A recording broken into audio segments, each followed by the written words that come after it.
J'ai écrit ces livres pour demander à l'État congolais de mettre le pays en état de guerre sans fin contre la faim. Deux questions traversent cet ouvrage de bout en bout, comme un fil d'Ariane.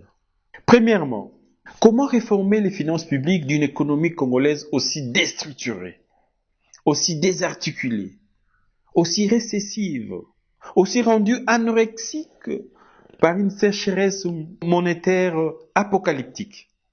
Deuxièmement, comment radicalement transformer les structures économiques et sociales nationales, notamment par un développement militaire des infrastructures comme agent catalyseur de la résilience des capacités productives nationales.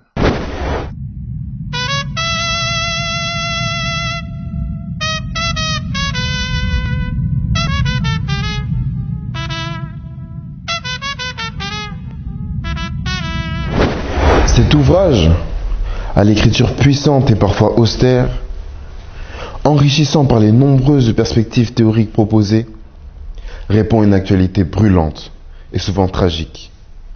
Le génocide silencieux de la faim en République démocratique du Congo.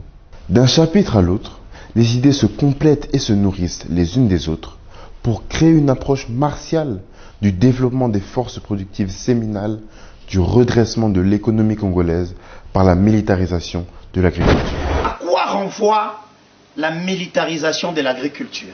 Est-ce que militariser, ça signifie prendre les militaires, les envoyer au champ? Ça renvoie à quoi, militariser l'agriculture? Militariser l'agriculture veut dire quoi?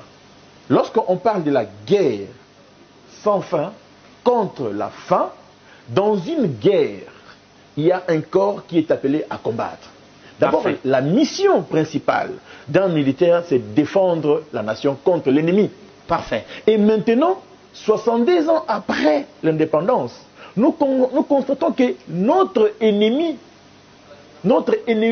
qui est le plus coriace, c'est la faim. Donc, nous sommes en guerre contre la faim et pour ça, il faut décréter un état d'urgence agricole. Nous sommes dans une guerre. Nous sommes dans une guerre sans fin contre la faim.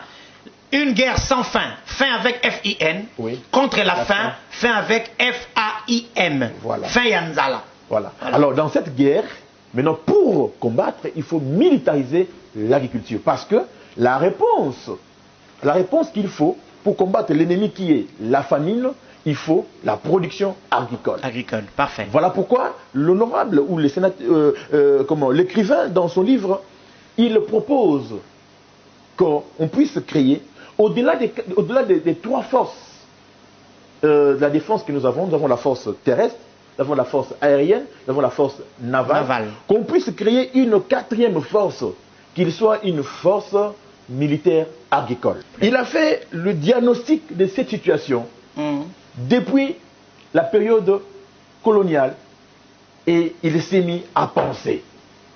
Il s'est mis à penser pour qu'il nous propose qu'on décrète un état d'urgence agricole. Donc cet ouvrage du sénateur Didier Moumengi passe pour un vade-mecum, je peux dire ça comme ça, ou une notice pleine de recommandations que tout État, je ne parle pas que de la RDC, oui. La dimension du contenu de cet ouvrage dépasse les frontières nationales. On peut militariser l'agriculture de toute l'Afrique et nous ne mourrons plus jamais de faim. Donc, ceci a valeur de boussole pour permettre aux États de se relever. Vous savez, lorsque vous traversez le désert, vous avez besoin du boussole. Ouais. Vous avez besoin des girouettes pour vous indiquer la direction du vent.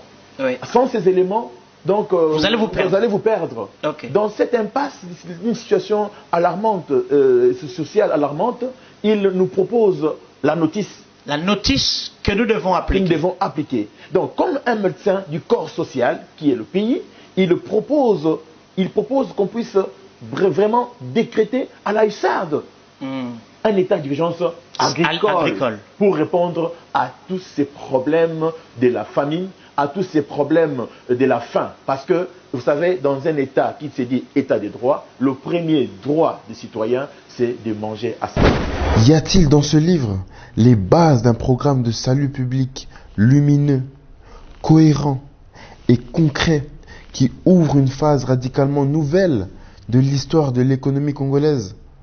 Il semble bien que la réponse soit oui.